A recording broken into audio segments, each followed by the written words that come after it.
Assalamualaikum warahmatullahi wabarakatuh. Perkenalkan, nama saya Hasti Perdiana dengan NIM E1R02410047 dari kelas 1D Fakultas Keguruan dan Ilmu Pendidikan Universitas Mataram. Pada video kali ini saya akan membahas materi tentang tata istilah.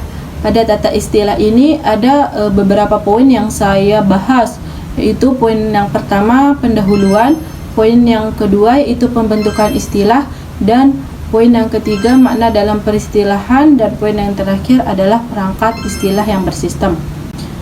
Tanpa berlama-lama, kita lanjut membahas poin yang pertama yaitu pendahuluan. Di pendahuluan ini saya akan membahas yaitu yang pertama tentang perkembangan ipteks terhadap bahasa Indonesia. Sebagian besar konsep ilmu pengetahuan modern yang dipelajari di Indonesia berasal dari luar negeri dan dikembangkan dengan istilah asing. Pengembangan istilah asing ini terus berlanjut seiring dengan perkembangan ilmu pengetahuan, teknologi, dan seni. Pentingnya istilah baru membuat bahasa Indonesia harus fleksibel dan terus menciptakan padanan kata atau istilah yang relevan. Hal ini menunjukkan bahwa bahasa Indonesia, khususnya peristilahan, adalah proses yang terus berkembang seiring perkembangan zaman. Kegiatan perekaciptaan istilah menjadi langkah vital untuk mempertahankan keberadaan bahasa Indonesia dalam ranah keilmuan global. Yang kedua yaitu kegiatan peristilahan Indonesia dimulai sejak Kongres Bahasa Indonesia 1 tahun 1938 di Solo. Pada masa pendahuluan Jepang pada tahun 1942, pembukuan istilah dilakukan oleh Komisi Bahasa Indonesia sebagai respon terhadap larangan menggunakan bahasa Belanda. Setelah kemerdekaan pada tahun 1945, upaya ini dilanjutkan dengan pembentukan Panitia Kerja Bahasa Indonesia dan Komisi Istilah pada tahun 1950. Yang ketiga yaitu pada tahun 1975 diterbitkan Pedoman Umum Pembentukan Istilah PUPI yang mengacu pada standar ISO atau TC 37 untuk peristilahan internasional.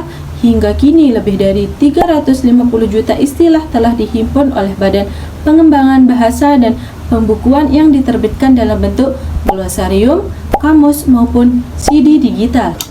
Yang ketiga yaitu pembakuan dan kodifikasi istilah. Pada pembakuan istilah bertujuan untuk menciptakan keseragaman dan menghindari kesalahpahaman dalam komunikasi antar pakar maupun masyarakat umum. Proses ini melibatkan beberapa. Yang pertama yaitu pakar bidang ilmu, memberikan konsep yang jelas dalam bidang tertentu. Yang kedua yaitu pakar bahasa, yang dimana ini menyesuaikan istilah dengan kaidah bahasa Indonesia. Yang ketiga yaitu masyarakat umum. Ini menggunakan istilah baru dalam kehidupan sehari-hari. Dari ketiga ini menghasilkan susunan dalam perangkat referensi seperti kamus umum, kamus bidang ilmu, glosarium, dan ensiklopedia. Kodifikasi istilah memperkuat kedudukan bahasa Indonesia sebagai bahasa nasional dan negara. Selanjutnya kita beralih ke poin yang kedua yaitu pembentukan istilah. Pada pembentukan istilah ini kita harus mempelajari apa sih pengertian istilah itu. Pengertian istilah adalah kata atau gabungan kata yang digunakan sebagai nama atau lambang untuk mengungkapkan makna, konsep, proses, keadaan, atau sifat dalam ilmu pengetahuan teknologi dan seni atau iptek. Ini dibagi menjadi dua, yaitu ada istilah umum dan ada istilah khusus. Istilah umum digunakan luas, contohnya meja, kursi, jalan. Sedangkan untuk istilah khusus digunakan di bidang tertentu, contohnya hipertensi, diabetes dalam kedokteran. Yang kedua ada namanya persyaratan istilah yang baik. Itu dibagi menjadi 4. Yang pertama itu tepat makna. Istilah harus mengungkapkan makna yang sesuai tanpa menyimpang. Yang kedua, ringkas. Pilih istilah yang lebih sederhana seperti pakan dibandingkan makanan ternak. Yang ketiga, bernilai rasa baik. Hindari istilah dengan konotasi negatif. Contohnya, tunawisma lebih baik daripada gelandangan. Dan yang keempat yaitu sesuai kaidah bahasa, contohnya seperti penerjemah lebih sesuai daripada peterjemah. Yang ketiga yaitu sumber pembentukan istilah. Istilah baru dapat dibentuk dari yang pertama, kosakata bahasa Indonesia. Misalnya, kedai kopi sebagai padanan untuk coffee shop. Yang kedua yaitu kosakata bahasa daerah. Misalnya, bahasa daerah seperti Jawa, Sunda, dan Bugis sering menyumbangkan istilah. Contohnya, unduh dalam bahasa Jawa untuk download. Yang ketiga yaitu kosakata bahasa asing. Contohnya, diplomasi dari diplomasi atau dalam bahasa Inggris. Pada poin yang ketiga ini juga membahas tentang pemadanan dan penyerapan istilah. Yang pertama itu ada yang namanya penerjemahan. Istilah asing diterjemahkan berdasarkan makna dan bentuk. Contohnya seperti supermarket menjadi pasar swalayan, department store menjadi toko serbaguna. Yang kedua itu penyerapan. Istilah asing diserap dengan penyesuaian ejaan dan atau lafal. Contohnya, analisis menjadi analisis, efektif menjadi efektif. Yang ketiga itu gabungan penerjemahan dan penyerapan. Contohnya, kalkaneokoboid join menjadi sendi kalkaneokoboid. Yang kedua yaitu habitat saturation menjadi penjenuhan habitat. Yang keempat yaitu pereka ciptaan istilah. Istilah baru direka sesuai kebutuhan.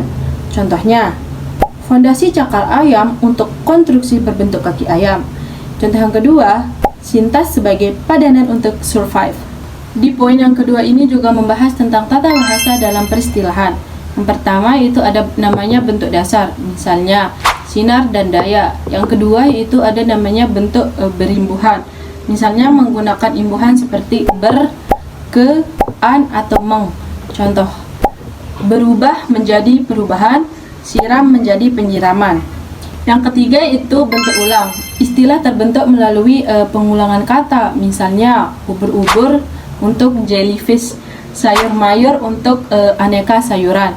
Dan yang keempat yaitu bentuk majemuk, misalnya gabungan kata yang menciptakan makna baru seperti unit gawat darurat dan pasar bebas. Kita masuk pada poin yang ketiga yaitu makna dalam peristilahan.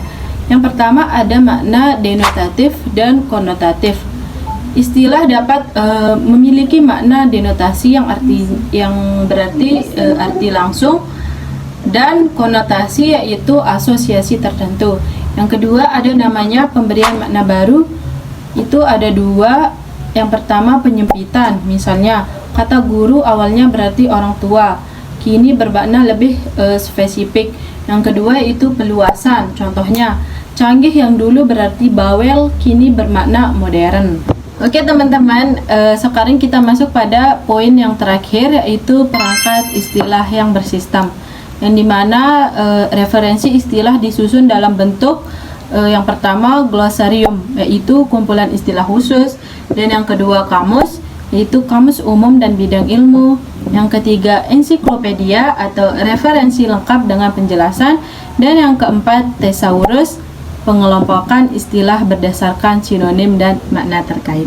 Mungkin itu saja materi yang bisa saya jelaskan dan sampaikan, kurang lebihnya mohon maaf. Tapi di sini saya juga akan membahas tentang masalah yang sering terjadi dalam tata istilah. Ada beberapa masalah dalam tata istilah yang sering muncul karena ketidakkonsistenan, kurangnya keseragaman, atau kurangnya pemahaman bersama mengenai penggunaan istilah tertentu. Saya akan menyebutkan beberapa masalah yang umum dalam tata istilah serta solusi yang dapat kita terapkan. Yang pertama ada ketidakkonsistenan penggunaan istilah.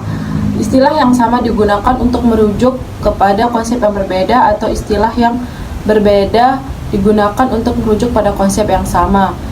Solusi yang dapat kita terapkan yaitu dengan mengembangkan glosari atau daftar istilah baku yang disepakati bersama dengan semua pihak terkait. Dan juga kita dapat melakukan pelatihan atau sosialisasi mengenai istilah tersebut kepada pengguna.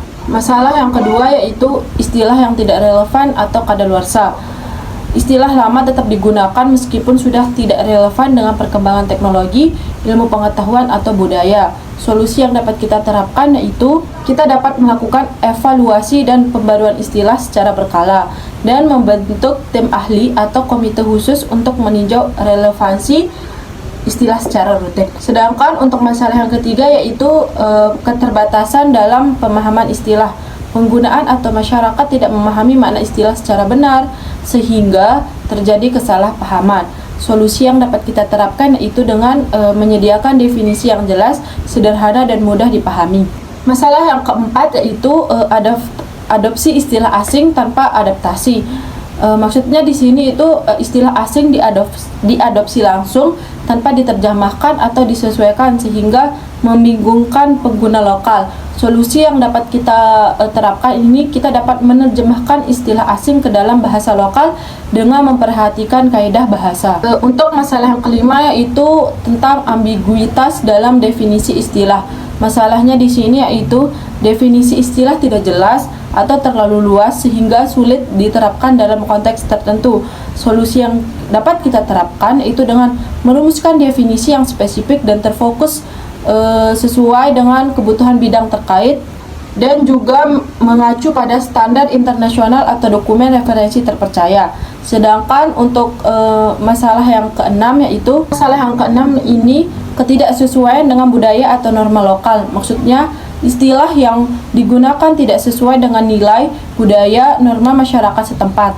Dan solusi yang dapat kita terapkan yaitu kita dapat melibatkan ahli budaya atau masyarakat lokal dalam pengembangan istilah dan memastikan istilah yang dipilih menghormati sensitivitas budaya setempat. Mungkin itu saja yang dapat saya sampaikan, kurang lebihnya mohon maaf. Wassalamualaikum warahmatullahi wabarakatuh.